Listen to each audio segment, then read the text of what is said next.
Okay, Daniel chapter 8. We kind of rushed to the end of Daniel chapter 7 last week and got it finished. We'll call it finished. And then I ignored Chuck's last question. And I'll continue to ignore that one until we get to a future chapter when that one will come up again. So if you remember Chuck's question, be quiet and hold on to it until we get to chapter 9 or 10, I can't remember. Coming up, we'll get to that one again. So, for today, we're in chapter 8. What happened in chapter 7?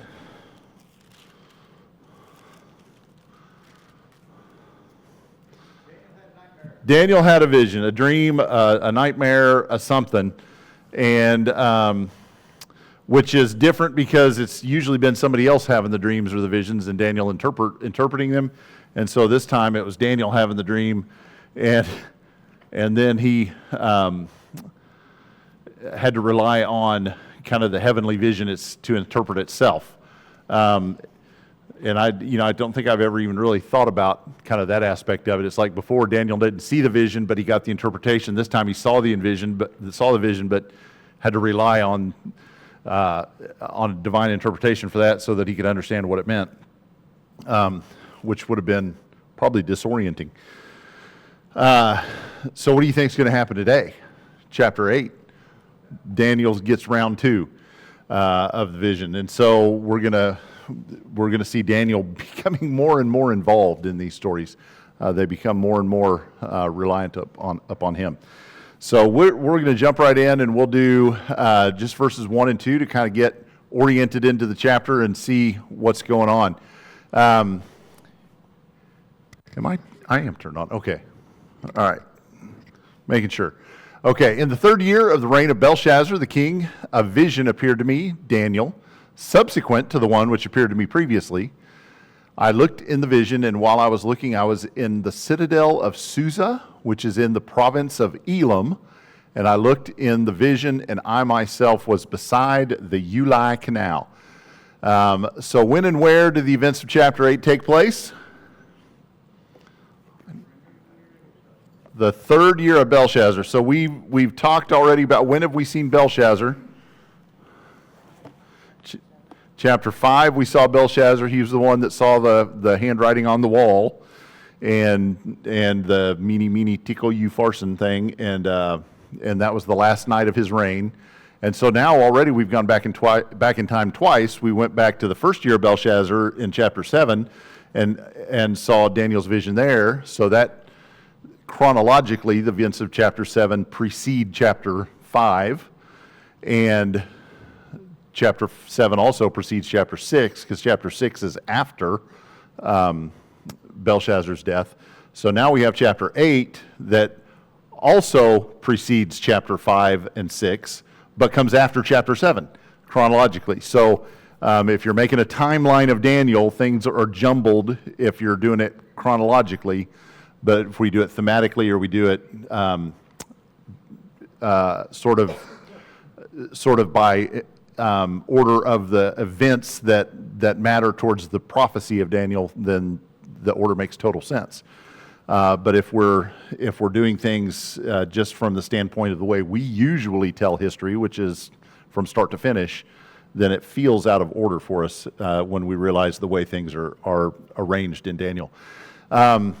So, and where is Daniel?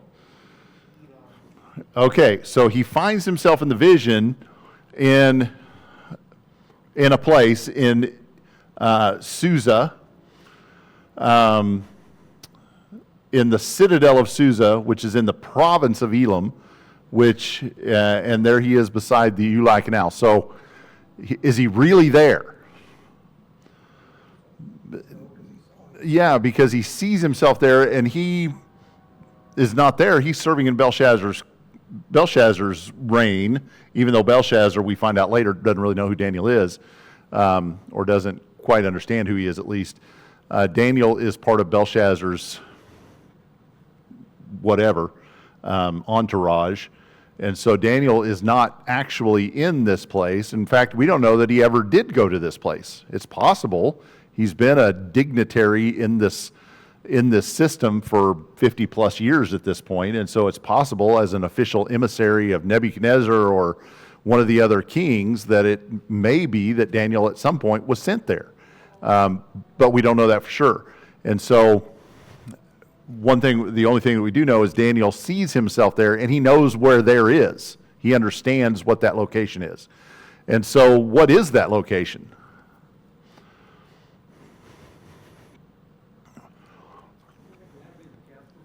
It'd be the capital of Persia. Yeah, it's the capital of the Persian Empire, which is not yet an empire because we're still under Babylon, right? Because Belshazzar is still king. So Babylon is still the empire, but there would have been provinces. Obviously, Elam was the province, and each kind of territorial province would have had their headquarters or their capital where their territorial rulers presided. And so the province of Persia was represented by the capital city of Susa. And it's interesting, one commentator said that every mention of Susa in the Bible, which sometimes in some versions it may say Shushan, but it's Susa, it's always mentioned as a citadel. It's always mentioned as a fortress. And so historically that's established. It's uncovered. There was a fortress there in this location. And so the Bible has that right. The Ulai Canal, we might think of it as a moat that went around that fortress. And so Daniel sees himself standing there next to the canal that encompasses that fortress portion of the city of Susa. So that's where he is. That's when this all is taking place. It kind of sets the stage and puts it historically for within the context of the other stuff that we've been studying. Okay, verses 3 and 4. Well, as we get into this, there's the first part of the chapter, and then there's the last part of the chapter that kind of gives some of the interpretation, that gives the interpretation after Daniel starts asking questions. We're probably going to talk a lot about the interpretation as we read through the chapter, and then when we get to the end of the chapter in about 3 weeks, it'll feel like we've already discussed all this stuff. It's because we have. We're gonna kind of take it as it comes and discuss the interpretation as we read the dream itself or the vision itself. So verses 3 and 4. Then I lifted my eyes and looked, and behold, a ram which had 2 horns was standing in front of the canal. Now the 2 horns were long, but one was longer than the other, with the longer one coming up last. I saw the ram butting westward, northward, southward, and no other beast could stand before him, nor was there anyone to rescue from his power, but he did as he pleased and magnified himself. So, what does Daniel see? Sees a ram, and what does that ram represent? Medes and the Persians. Okay, and so if you'll think back to the last dream, chapter 7, Daniel saw 4 beasts, right? And the first beast was the lion that represented the Babylonian Empire. Then he saw, let's see, what was the next one? A bear that represented the Medes and Persians. Then he saw a leopard, and then he saw a beast. We didn't even say what the beast was. This vision, he's only going to see 2. He's going to see 2 animals, and it just represents the 2 middle kingdoms out of that previous vision that he's had. So he's getting a little more insight into something that he's already seen. We are in the 3rd year of Belshazzar, and one commentator said it's a couple years after his first vision. It's shortly before the events of chapter 5. Belshazzar doesn't have much longer to live, and so we're not too interested in that first kingdom that's about to pass away already. We're jumping straight into the second kingdom, which is the Medes and the Persians. So Daniel sees that ram, and what is distinctive about this animal? What makes it noteworthy? It's lopsided horns, okay, and not only just that, but Daniel actually sees the horns grow, which is kind of weird. But we're seeing a vision or having a dream, and that weird stuff happens, right? So that's okay. But he sees the 2 horns come up, and one horn grows bigger than the other, and that represents what? Persian Empire was greater than the Mede Empire, even though the Median Empire was kind of the one that basically brought an end to the Babylonian Empire and launched things in that direction. Once the Persians take over, their kings were greater, their military was greater, their conquests were greater. Everything about Persia was bigger and better than Mede. So we have the two horns, and the Persian horn is the bigger horn that is on that goat, or the ram, sorry. And what does he do? Yeah, what does the ram do? He butts his head to the north, to the south, to the west. And what did the Persian army do? It conquered the north, the west, and the south. Conquered Egypt to the south, conquered Armenia and parts of what we would call Turkey to the north, and even went as far as Greece under Xerxes. And so went all the way to the east, or to the west, and really had a disdain for the west. Went to the west and never did attack to the east. They did not try to advance their kingdom to the east. And historians debate that. They don't know why. Maybe it's just they liked the resources and the plundering better to the west, and so they went that way. Maybe they were afraid of those Mongol hordes to the east and didn't want to stir them up because they'd had bad luck with them in the past. So, there's various reasons why that may have happened, or it could be because that's the direction God sent them. And maybe that's the one we'll stick with. So the Persians are represented by that bigger the horn, and the animal is doing what he does. And when he has accomplished all this, what does he do? What's the very last thing the ram does? Magnifies himself. Have we seen this happen before? And we're going to see it happen again. And it's kind of a common theme all the way through many of these earthly kingdoms, that God predicts, in fact establishes, and gives them their mission of what they're supposed to do in his sovereignty, and then they do what God has enabled them to do, and then they step back and say, look how great I am. And then they get humbled. And so we're going to see this theme over and over and over again. We've already seen it over and over again. We're going to continue to see it. So there is a lot of just foreshadowing here, not even foreshadowing, just plain telling, here's what's about to happen, and laying it all out specifically for how those things are going to write. So that kind of gets us through those verses. A couple of things, just some notes here on some commentators' things. Horns are a symbol in the Bible for power and authority, and so the fact that this that Daniel sees those horns grow, and they grow. First of all, one growing bigger represents the power of that one over the original one, but the fact that he sees them growing to a degree and to an extent that it's noteworthy speaks to the power that the kingdom itself was going to possess. And Persia certainly was a powerful kingdom for several hundred years on the world stage, and so it tracks with how that plays out. The ram. Oh, I've got some pictures, I think. The ram was actually a symbol of the Persian Empire, and their king wore instead of wearing like what we would think of as a crown, a king's crown, he actually wore a thing that was bejeweled or whatever with the ram's horns on it. That was his symbol of power for the Persian king. And so there's that. Other examples, this one is a bracelet from that dynasty or that era that somebody dug up somewhere that has ram's heads as part of the bracelets. And then here is, this is the extent of that Persian Empire at the heights of various rulers. So Cyrus II, which is 5, that's the Cyrus that we read about in Daniel in chapter 6, wasn't it? And then Cambyses, and then Darius the First. Darius is one that we'll read about later in the history. And so there's, you can see the extent of their empire and how far east they are to the west they actually were able to go. So Persia was a formidable kingdom. All right, verses 5 through 7.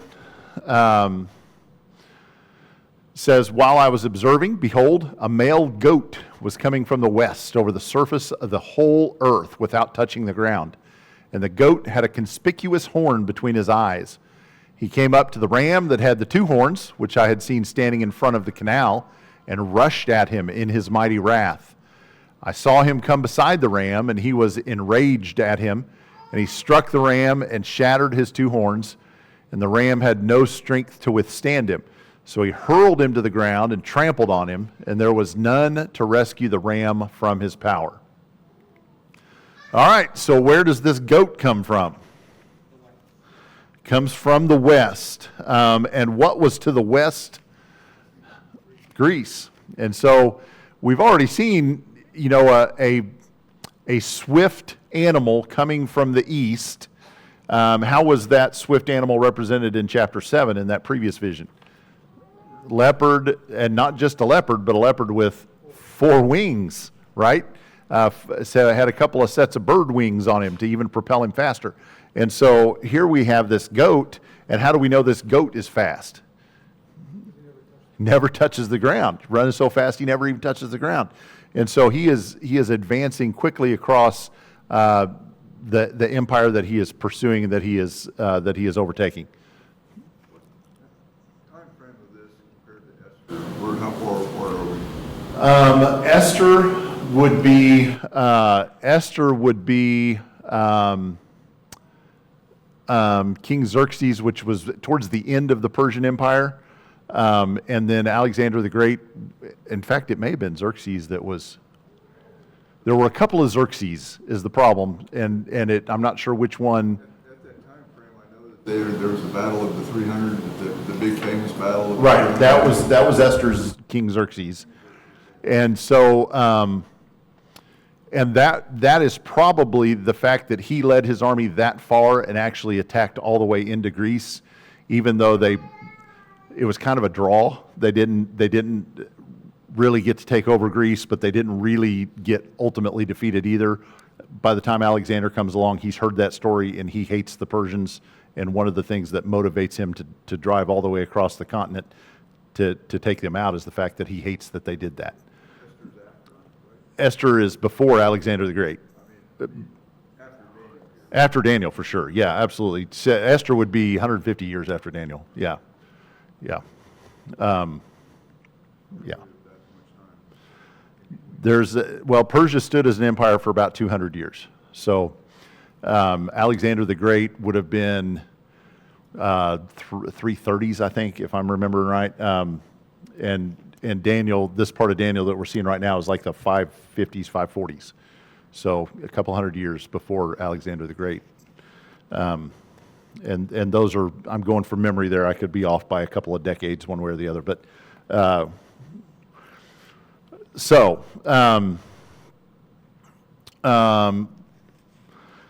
right. Let me see. I'm skipping over notes. I've got more notes than we'll get to. So this male goat, he comes from the west, and he's moving very, very fast. What is notable about how he's running? He didn't touch the ground, meaning he's moving really fast. And Alexander the Great took over. He did basically all of his stuff within a decade. He had conquered, the greatest army that was in existence at the time. What is remarkable about the appearance of the goat? Got one horn growing up, sounds more like a unicorn, growing up between his eyes. And so he's got one big horn growing up between his eyes. And that, if we think about, this is one of those things where visions, they're kind of fluid and they shift and a little bit. So when we had the horns of the goat, of the ram, those horns represented kingdoms, the kingdom of the Medes and the Persians. And so that one big horn represented a couple hundred years of power, versus the one horn of the goat represents a person. So, but he only has a short reign. He doesn't last very long. So his kingdom is him. And so it kind of does represent a kingdom, but it really just represents one guy. And so how does the goat defeat the ram? Knocks him down and tramples him. And nobody comes to his rescue. Can you believe that? an army that has dominated the world for a couple hundred years, that has been rather ruthless and merciless towards a lot of people, and he's getting throttled by a goat and nobody comes to his rescue. Kind of makes sense, right? Especially when you see how vicious that goat is that's attacking him. Nobody wants to step in and try to stop that. And nobody has the power to stop it anyway. So let's see, came on the scene quick and powerful with astonishing speed. Daniel notes that the goat had a notable or conspicuous horn between his eyes. This horn is identified as the first king of Greece in verse 21, which, again, we're kind of taking the interpretation with the text as we read through it at first. Alexander the Great represents that notable horn. History confirms that Alexander's conquests were amazingly fast. Coincides with the description of Greece in chapter 7, where Greece is described as a leopard with wings on its back. Okay. There's an artist rendition of that lopsided goat's head with the one big horn, and here comes or ram, sorry, and then the goat with the one horn coming after him. Ferocious battle. All right. Verses 8 through 12. Then the male goat magnified himself exceedingly, but as soon as he was mighty, the large horn was broken, and in its place there came up 4 conspicuous horns toward the 4 winds of heaven. Out of one of them came forth a rather small horn, which grew exceedingly great toward the south, toward the east, and toward the beautiful land. It grew up to the host of heaven, and it caused some of the host and some of the stars to fall to earth, and it trampled them down. It even magnified itself to be equal with the commander of the host, and it removed the regular sacrifice from him, and the place of his sanctuary was thrown down. And on account of transgression, the host will be given over to the horn along with the regular sacrifice, and it will fling truth to the ground and perform its will and prosper. All right, that's pretty clear. We'll move on. Chuck, I knew it'd be you. All right. So what does the goat do in his victory? Does what we've come to expect, magnifies himself, okay, and magnifies himself exceedingly. So, Alexander the Great did that very thing. He magnified himself exceedingly. The reason why he didn't last very long was he was exhausted from this fast. If he just slowed down a little bit, he'd been arrested, maybe so. He went so fast he got tired, but he magnifies himself. He sets himself up. He compares himself to God. He institutes king worship kind of thing, and doesn't last very long after that. God has a way of not putting up with those kind of things, and so that takes him out pretty quick. What happens to the horn and the other horns? The first one, representing Alexander the Great, breaks as soon as he's done using it, kind of thing. He kills the ram with it, and then he doesn't have very long for that one breaks off, and then what comes up in its place? 4 little horns, 4 smaller horns, and they kind of point where? To the 4 directions, north, south, east, and west. And then what happens to those 4? They kind of disperse, and what comes up in their place? A little bitty horn. And what happens to that little bitty horn?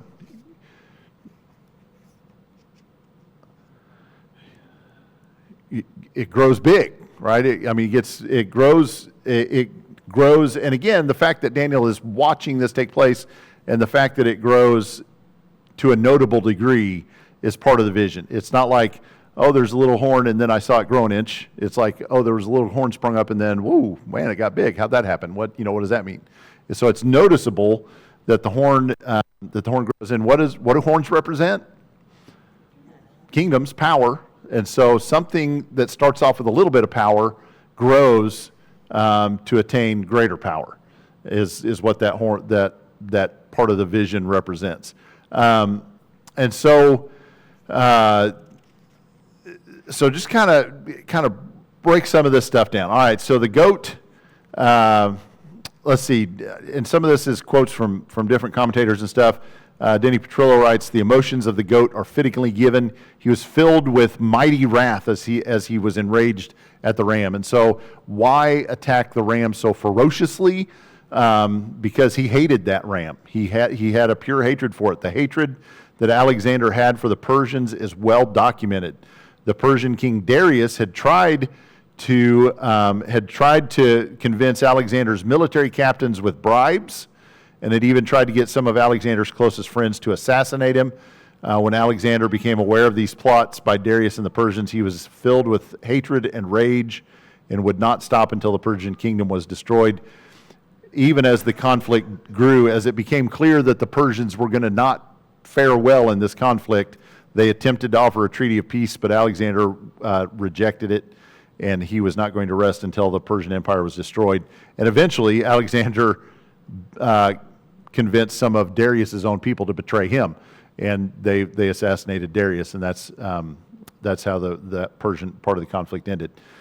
Homer Haley adds, "The conquest of the ram by the he-goat led the goat to magnify himself exceedingly. In the last year of his life, Alexander appeared to ask the Greek states to treat him as divine.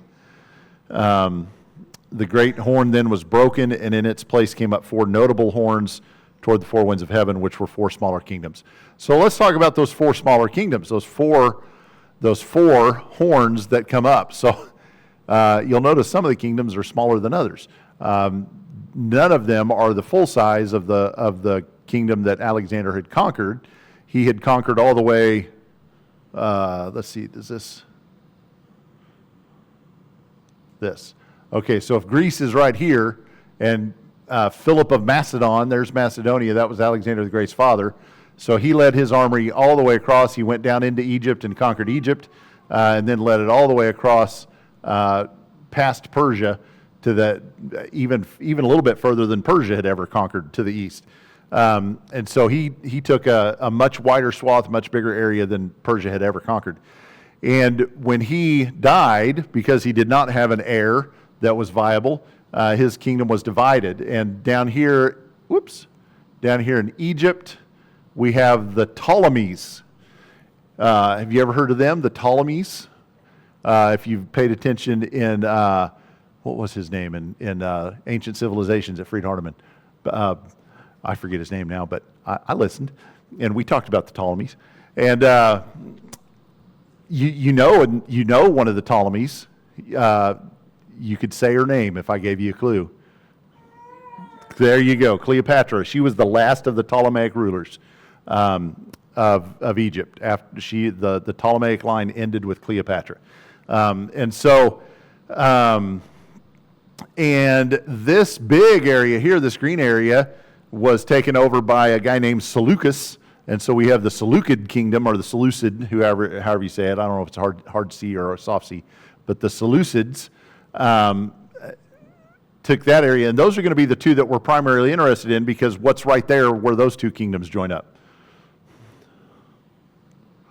Right there. What's there? That's Judah, that's Israel, that's the promised land right there. And so where those 2 kingdoms kind of border one another, there's going to be a lot of conflict between those 2 kingdoms that happens right there in the midst of our beloved Holy Land. Then those are the ones that really are going to kind of draw our interest out of this. And then there were 2 others. There was Lysimachus and Cassander took over those 2 kingdoms, those 2 smaller areas up there. And so those are the 4 kingdoms represented by those 4 horns. Let's see. Pride continues to be a recurring theme. It's going to be a big recurring theme as we move forward with that little horn. So what happens to the 4 horns? We talked about that. They break, and the little horn arises. And let's see, how far did we read? We did read through 12. Okay, so what does that little horn do that is of concern to us?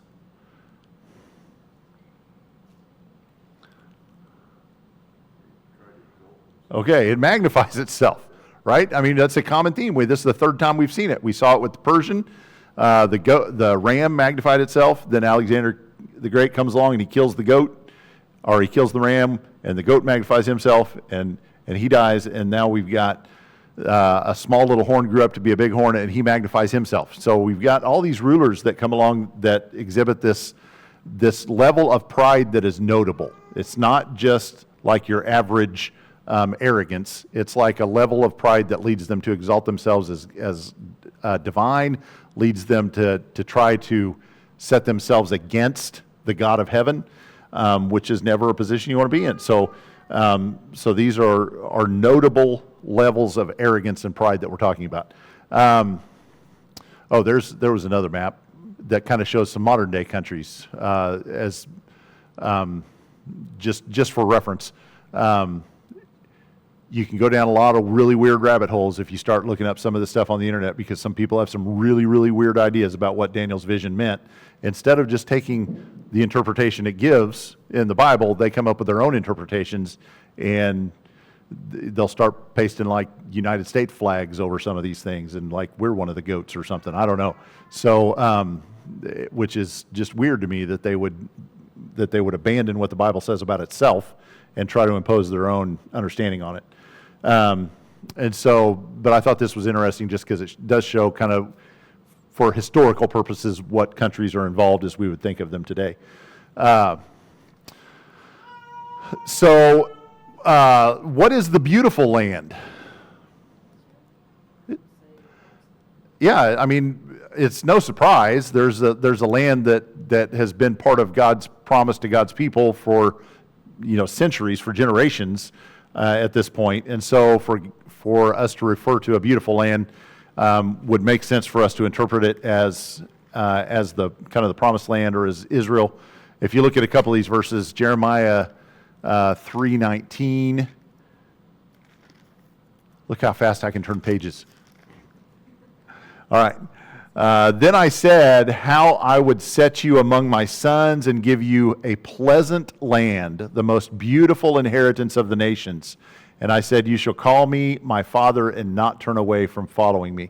So talking there in verse 18, it tells who he's talking to, the house of Judah and the house of Israel. So he's telling them that he would set them in the pleasant land with a beautiful inheritance, and that would be their land. And so it's been called that before, the beautiful land.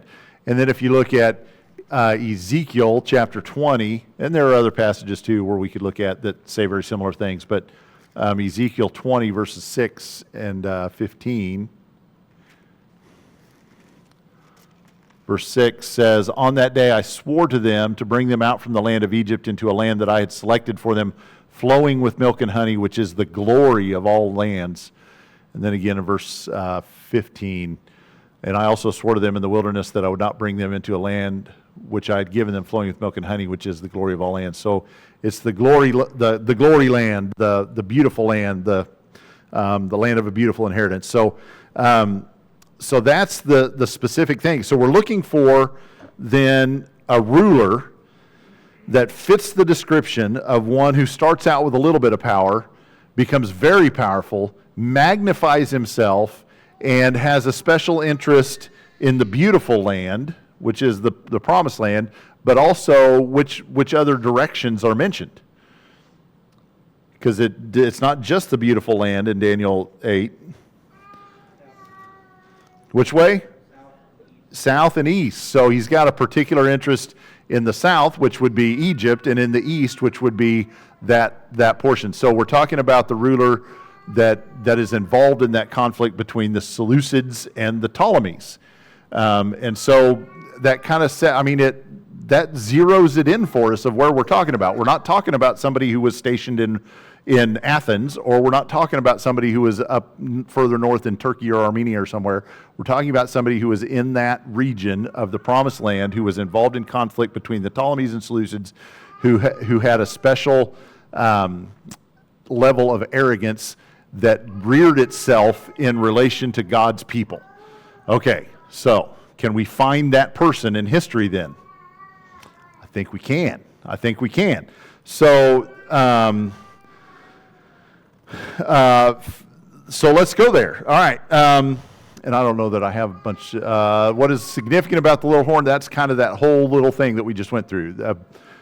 sets the stage for who this person is and where they are and all that. So I don't have slides for this part, but I have a lot of notes for this part. So there are, of course, as I said a minute ago, there you can go down a lot of rabbit holes and you could read a lot of things that take you weird directions with some of this stuff. But basically, within the realm of commentators and people that we would read and find reasonable, there's pretty well consensus on who this is. And there's a guy named Antiochus Epiphanes, who reigned from 175 to 164 BC. And he was of the Seleucid dynasty. So he came out of that dynasty, but he also had, there was a lot of intrigue. He tried to unite with the Ptolemies, and then when that didn't happen, he tried to overtake the Ptolemies. But by then, Rome was kind of already on the scene, and Rome, you heard of Mark Antony and who? Cleopatra, right? And so we have that kind of that union between Rome and the Ptolemies already starting to take its place. So when Antiochus Epiphanes wants to finally go to battle with the Ptolemies, he's got an army from Rome that kind of keeps that from happening. So there's, this kind of fits into that whole realm of intrigue for that area and fits with kind of the historical setting of that time. The horn, let's see, Antiochus IV was both the most interesting and the most erratic of his line, a rare mixture of intellect, insanity, and charm. Nobody wants to say who that reminds him of today? No, okay, all right, I'm not going there. All right. A rare mixture of intellect, insanity, and charm. He governed his kingdom ably despite 1,000 injustices and absurdities. He allowed his delegates to abuse their power. He gave his mistress authority over 3 cities. He was generous and cruel, often forgiving or condemning by whim, surprising simple folk with costly gifts, tossing money with a child's ecstasy among the crowds in the street. He loved wine, women, and art. He drank to excess and left his royal seat at banquets to dance naked with the entertainers or to carouse with the poor people. I mean, that's Antiochus Epiphanes. So that's the little horn that starts off as being an insignificant person, but then somehow through his absurdities and through his intricacies and through his cruelty and through his shrewdness, positions himself to be a person of historical significance. And that's what he does. Verse 10, Antiochus Epiphanes receives special attention here in verse 10 because of the role that he played with God's people. His focus on the Jews and with regard to the land of Israel was legendary. Antiochus, having been limited by the Romans in his desire to conquer Egypt, turned his fury toward the land of Israel. God's people here are described as the host of heaven. This imagery refers to the people of God, those who are faithful and loyal to God's covenant. Antiochus grew so large that in this figure he was able to reach into the stars, which is symbolic or figurative for God's people, and pull some of them down. And by using imagery, we see that Antiochus' attack was actually against the God of heaven himself, and the fact that he trampled them indicates severe persecution. So he unleashed fury on God's people because he didn't get to go unleash fury on Egypt, which is really what he really wanted to do, but he couldn't, so he had to unleash his fury on someone. This is going to be a good one, I can add. We've got the Maccabees. period. Yes. Now, is This is that. This is right then. In fact, something about sacrificing a pig on the altar or something? yes, Is this absolutely. part of Yep. what he did? You're jumping all over it. I thought I had it open. I may have been looking on my computer. I thought I had it open on my phone because I was going to read there anyway. If you, under Bible Gateway, choose the New Catholic Bible as your Bible, you can look up First Maccabees, because, our Bibles don't have those books, but Catholic Bibles have books that our Bibles don't have. So, so if you look up first, and I read a little bit, made me want to read more, to be honest with you. Maccabees, see if I spelled it right. Chapter 1.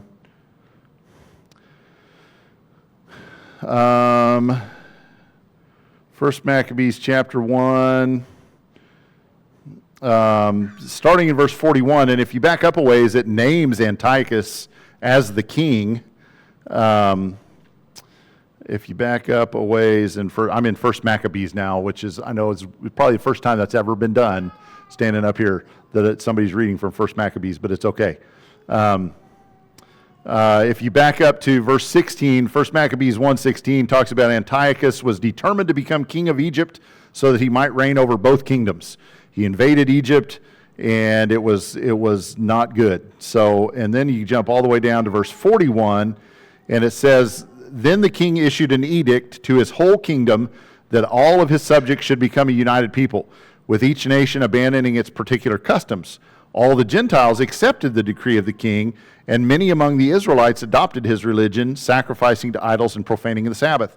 The king also sent messengers to Jerusalem and the cities of Judah with edicts, commanding them to adopt practices that were foreign to their country, to prohibit holocausts, sacrifices, and libations in the sanctuary, to profane the Sabbaths and feast days, to defile the temple and its priests, to build altars, temples, and shrines for idols, to sacrifice swine and other unclean beasts, to leave their sons uncircumcised, and to allow themselves to be defiled with every kind of impurity and abomination, so that they would forget the law and change all their observances. Anyone who refused to obey the command of the king was to be put to death." So that's from an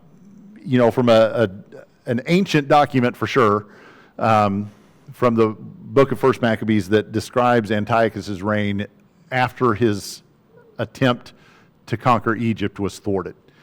And what did he do? He unleashed fury on his subjects, the people of the Promised Land, and he told them that they had to forego their customs and beliefs, give up their gods, and serve whatever he said they needed to serve. And when they refused, he sentenced them to death. And there are other histories and mentions of times when he put massive numbers of people to death. One account says he slaughtered 80,000 people, and that included women, children, infants, all of that. So he just decimated entire regions of his own country because he wanted to go to battle, but they wouldn't let him. So he had to take it out on somebody. And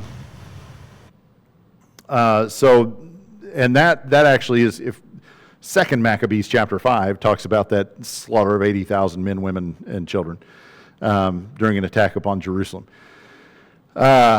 So I've kind of jumped all over in my notes here. Let me make sure I'm not leaving something out. He felt that he himself was greater than the God of the Jews and considered the Greek gods to be superior to the Jewish God as well.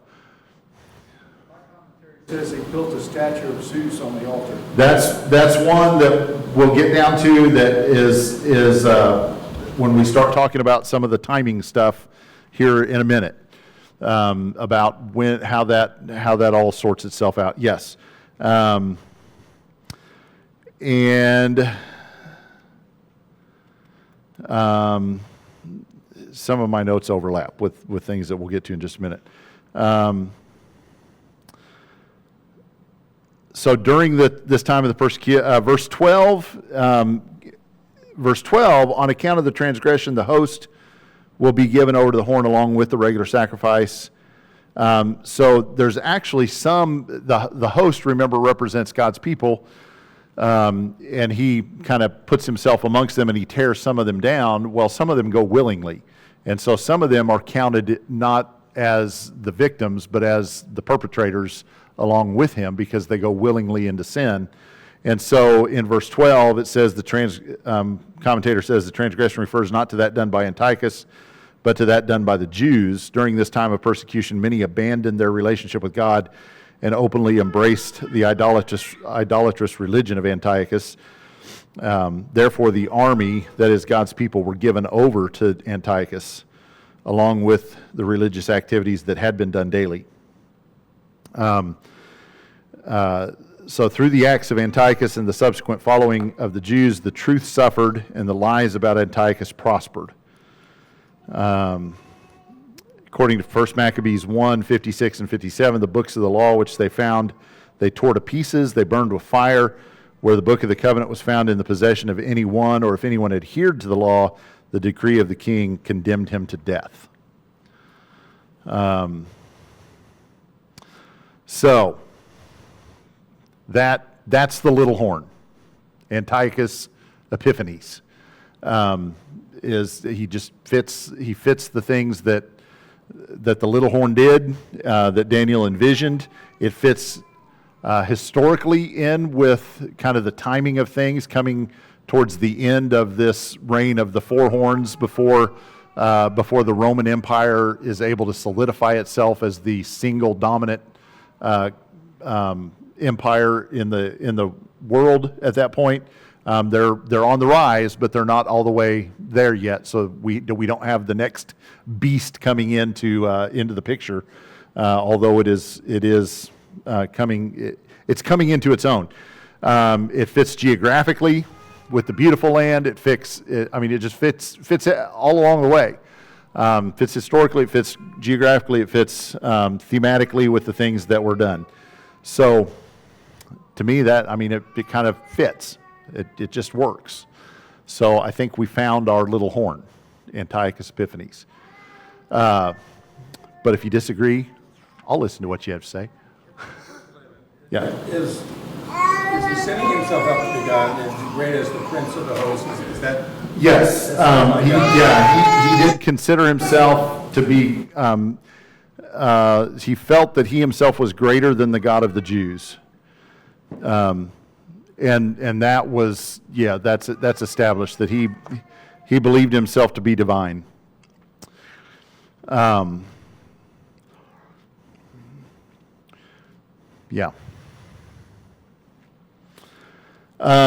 Okay, well, let's see what else we can discover here. Verses 13 and 14. Then I heard a holy one speaking, and another holy one said to that particular one who was speaking, how long will the vision about the regular sacrifice apply, while the transgression causes horror, so as to allow both the holy place and the host to be trampled? He said to me, for 2,300 evenings and mornings, then the holy place will be properly restored. That clears it up. So what is revealed by the Holy One who speaks?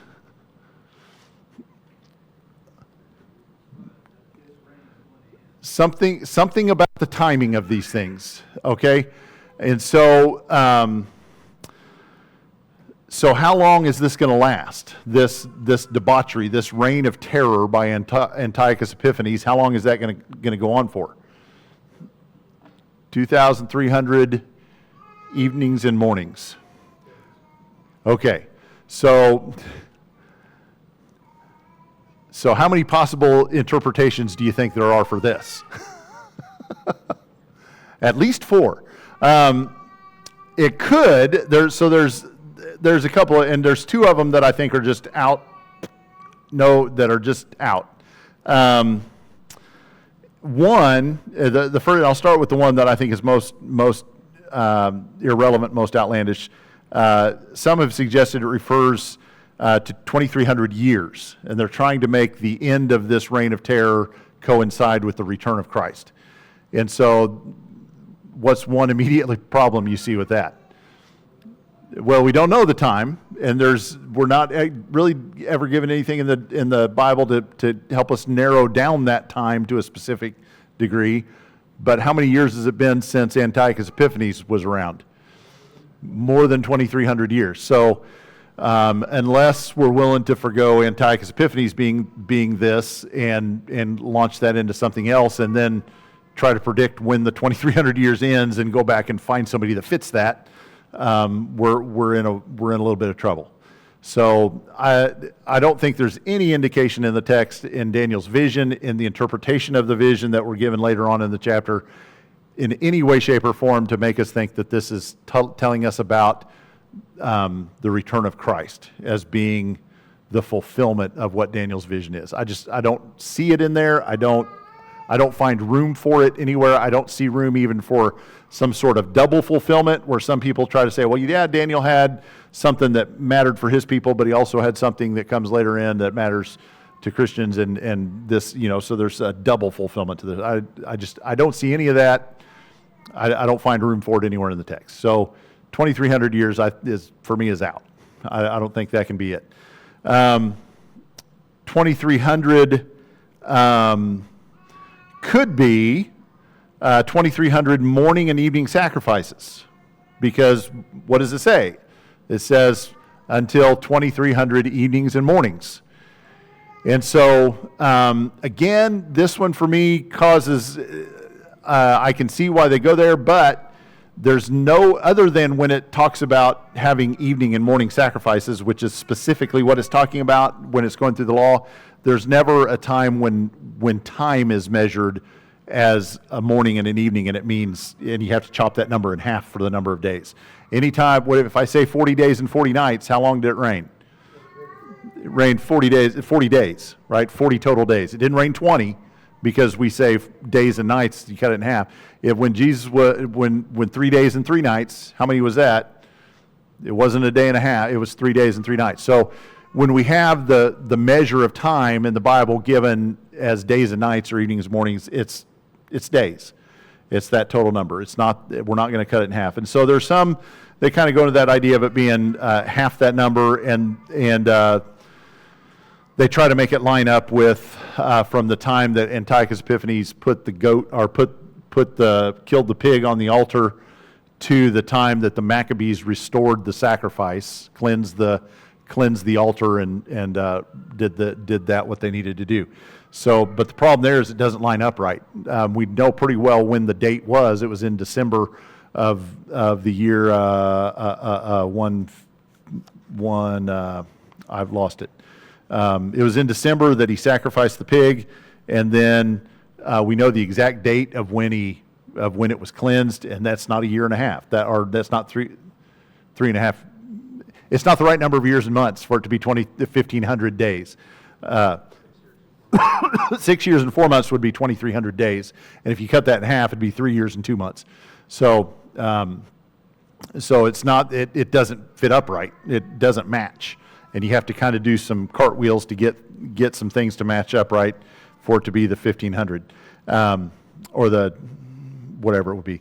If you cut it in half, 1,150. Okay, so then the two that I think are more likely would be one, first of all, it's just days, 2,300 days. And we'll talk about that one. And then the other one is that it's a figurative number. It's not supposed to be a literal 2,300, something that we count and check it off the calendar, and when we hit 2,300, we're done. But it just represents a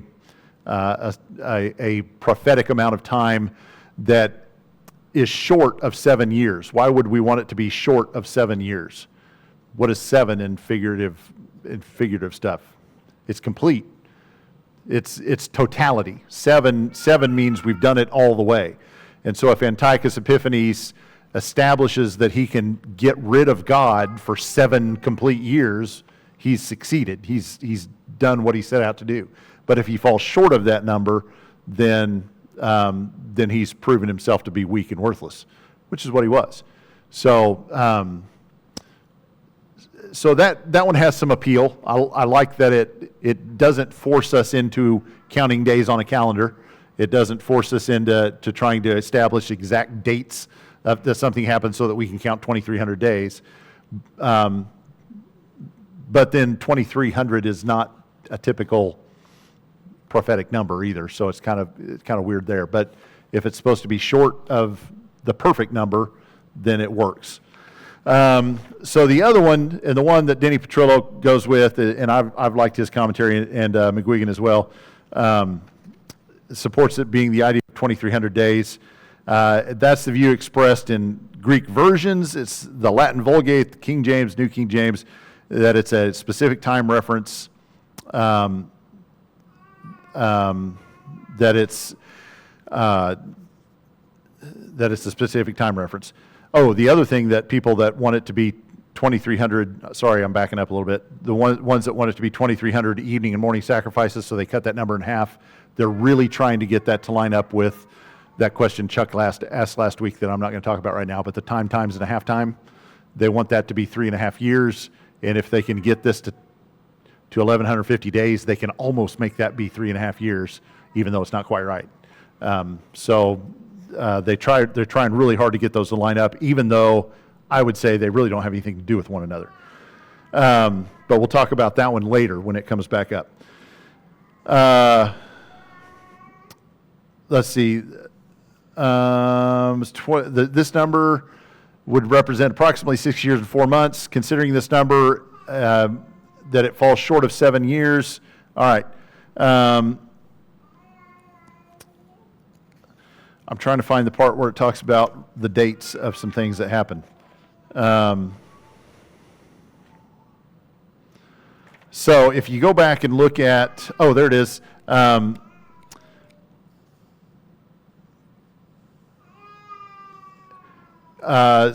In December of 164, the reconstruction of the sanctuary. That's when the desecration ends. So if we mark back from there, go back 6 years and 4 months, something significant must have occurred at that time. And if you go back to 170 BC, which would be 6 years, we're counting backwards because it's BC.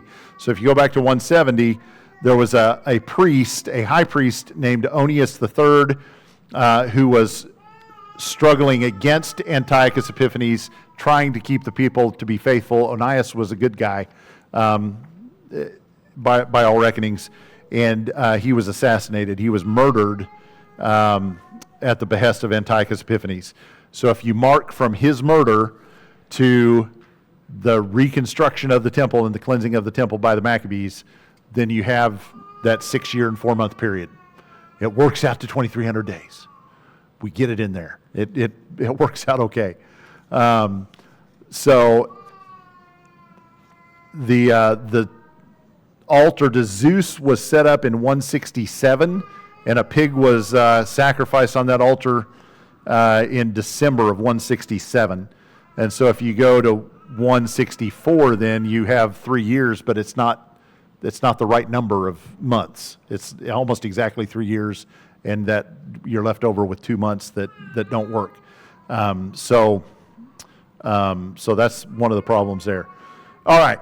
I feel like I've rambled and rambled. I should have had some flow charts or something up on this so that you could at least see some dates or something, but I'm happy to share notes with anybody who wants to see them if you want to see what I've got.